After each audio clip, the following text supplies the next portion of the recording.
recognize the member from Nipissing. Thank you very much, Speaker, and of course we have other members who will be speaking to this bill as well. The one comment that came towards the end from the member was, let's look at this and let's debate this.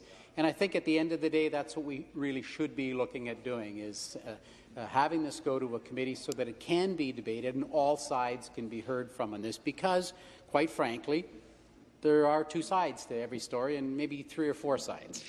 But let's just look at some of the details quickly. Life settlements, as this is known, it involves the disposition by the insured of their insurance policy. It involves the disposition of all their rights under a life insurance policy to a third party in exchange for a cash payment. That means I'm 20 years old, I buy a life insurance policy, I've paid into it, I'm 40 years old, I can stop paying today, it's got a value, $100,000 policy. Today, I would look to have the opportunity to sell it and have that money today because my family's taken care for by other areas of my financial plan. That's really what it comes down to.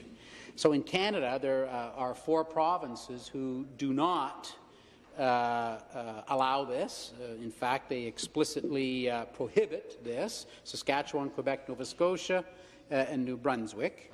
All other I'm sorry, those are the 4 provinces who allow it. All the other provinces, including Ontario, prohibit trafficking, as they call it, of insurance policies. So Bill 162, an act to amend the Insurance Act to authorize life settlements. This proposes amendments to Section 115 of the Insurance Act to allow an exception to that current rule. It allows people to be able to sell their insurance policy. So right now, the prohibition does not apply to the sale of life insurance policy if the purchase is from the original policyholder and the policy has been held for at least 36 months. You know, in reality, probably have to be held for a lot longer to that to have the cash value paid up. You're not going to want to buy an insurance policy from somebody that they still owe a tremendous amount of money on. So there are going to be certain restrictions and certain guidelines. But consumers deserve to have a choice. When it comes to their insurance options, as in everything else in Ontario, they should be able to have a choice.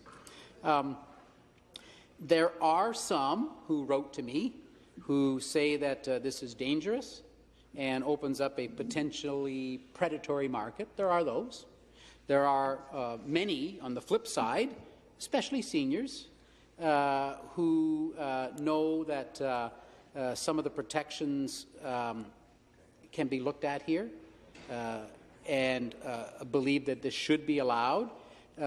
They compare it, quite frankly, to the reverse mortgage. We hear a lot of comparisons to the reverse mortgage that are really geared towards seniors, and it isn't a generally accepted financing tool. It's a financing option. Again, I know that there are organizations, professional organizations, that people with this color of hair tend to be a member of. And I agree that what they're suggesting is get this thing to committee so we can talk about it intelligently. And I think that's really where we want to go. There are some red flags to opening the door for unscrupulous opportunists, but there are huge and wonderful advantages for seniors to be able to capitalize on the money that they invested in their security when that security, for whatever reason, is no longer necessary. Thank you, Speaker. Thank you for the debate.